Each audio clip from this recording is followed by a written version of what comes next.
Hello everyone and welcome to NEET mentor. तो इस video में मैं क्विकली अपडेट्स दूंगा एमपी हाई कोर्ट में जो केस चल रहा था, जिसकी हियरिंग आज 10 जुलाई को थी। वो एग्ज़ाम से रिलेटेड केस चल रहा था। 75 कैंडिडेट्स के पिटीशन के कारण वो केस का हियरिंग ऐसे 2 बार ऑलरेडी हो चुका है, 2 बार से ज़्यादा हो चुका है। और उसमें एक बार डिसीजन भी आया था। जो सिंगल बेंच का हियरिंग हुआ था उसमें डिसीजन आया था रीनीट करने का कि 75 कैंडिडेट्स का दोबारा से एग्ज़ाम होगा। लेकिन नेक्स्ट डे तब डबल बेंच ने उसकी हियरिंग की तो वो रीनीट पे रोक लगा दिया था। तो ये अपडेट थी 10 जुलाई के पहले जो हियरिंग हुई थी। 10 जुलाई का जो डेट दिया गया था, आज की हियरिंग में क्या हुआ ये मैं आपको बताता हूँ। आज की हियरिंग में डिसीजन तो ऐसे कुछ भी नहीं आया, लेकिन एनटीए के साइड से दलील दी गई।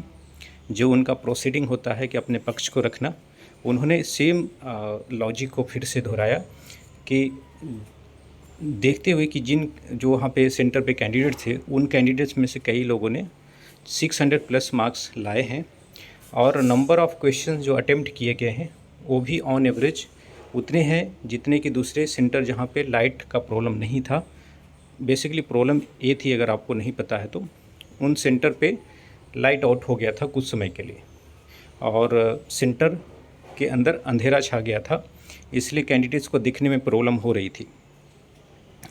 तो चूँकि अच्छे खासे समय के लिए लाइट आउट हो गया था, तो कैंडिडेट्स ने पिटीशन डाला कि हमें कम समय मिल पाया है क्वेश्चन को अटेम्प्ट करने के लिए इन कंपैरिजन विद कैंडिडेट्स जो अदर सेंटर पे एग्ज़ाम अटेंड किए थे जहाँ पे लाइट की प्रॉब्लम नहीं हुई थी।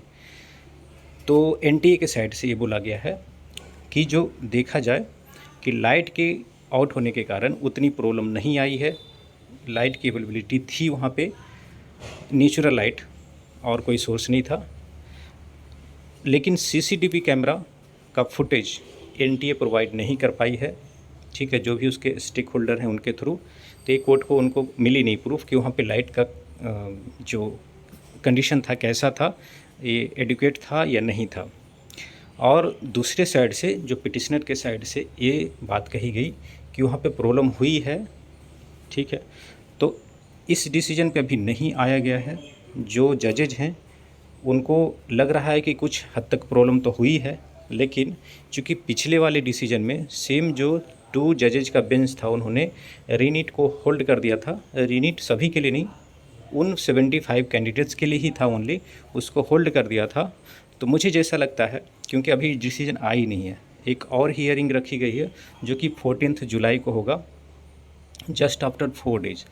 तो जिस तरह से आज हियरिंग हुई, ऐसा प्रतीत होता है कि 14 जुलाई को कुछ न कुछ डिसीजन ज़रूर आएगा, क्योंकि इसको फर्दर डिले जज नहीं करना चाहेंगे। और ये is not the question of just 75 candidates, 13 lakhs candidates are dependent on this court case, और उनको इसके कारण से डिले होगी। तो मुझे कम उम्मीद लगता है कि रीनीट कराया जाएगा उनका। अगर रीनीट का फैसला होता है तो काउंसलिंग काफ़ी डिले हो जाएगा। अगर नहीं फैसला होता है रीनीट का तो बीच का कोई सोल्यूशन दिया जाएगा या उनको कुछ बोनस स्कोर दिया जाएगा लाइट आउट को कंसीडर करते हुए। जो भी डिसीजन हो तो उसमें क्विकली आपको रिज़ल्ट उनका पब्लिश हो जाएगा, उसके अनुसार से जो फाइनल रिज़ल्ट बनेगी वो कंसीडर किया जाएगा और उसके बाद काउंसलिंग स्टार्ट होने की उम्मीद रहेगी। लेकिन जब तक उनका रिज़ल्ट नहीं आ जाता तब तक काउंसलिंग, ऑल इंडिया की काउंसलिंग स्टार्ट नहीं हो सकती, रजिस्ट्रेशन भी स्टार्ट नहीं हो सकता। स्टेट का रजिस्ट्रेशन चलता रहेगा, कुछ नए स्टेट भी आकर के अपना रजिस्ट्रेशन ओपन कर सकते हैं, लेकिन किसी स्टेट अथॉरिटी को ये अथॉरिटी नहीं है कि आप अपना चॉइस फिलिंग भी स्टार्ट कर लें।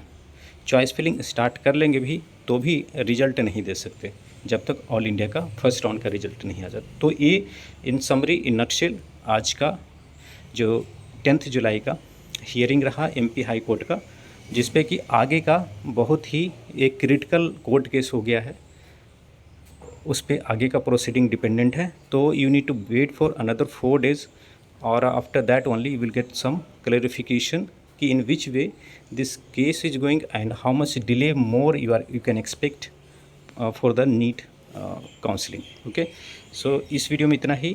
आप इस चैनल को जरूर सब्सक्राइब कर लें। दिए गए नंबर पे आप पेड काउंसलिंग के लिए कांटेक्ट कर सकते हैं और अपनी क्वेरीज को आप व्हाट्सएप मैसेज पे डाल दें। Thanks for watching, have a nice day.